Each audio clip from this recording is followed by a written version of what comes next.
O projeto Guarani Indians começou com um grupo de amigos que jogava futebol americano para se divertir, para relaxar, e reparamos que a grande maioria era bugrino.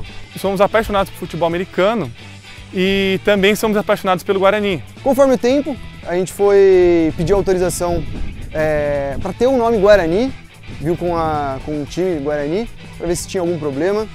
A gente conseguiu autorização para usar o nome Guarani Indians e aí começou o projeto. A gente está procurando cada vez mais jogadores, a gente está se empenhando em crescer, fazer um time forte, entrar dentro dos campeonatos. A estrutura do time ela já está cada vez se aprimorando mais, porque nós vamos fazer tanto a modalidade full pad e a modalidade flag. Hoje a gente está procurando primeiramente pessoas que gostam do esporte, obviamente os que se destacarem, que já souberem alguma coisa sobre regras e algumas coisas, vão ser previamente já mais selecionados. Mas obviamente a gente não vai descartar alguma pessoa que tem um desempenho físico bom para futuramente ser um bom jogador.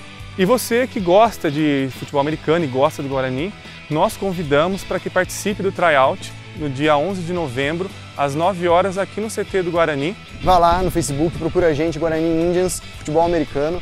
A gente está lá, é só ir lá falar com a gente, mandar uma mensagem.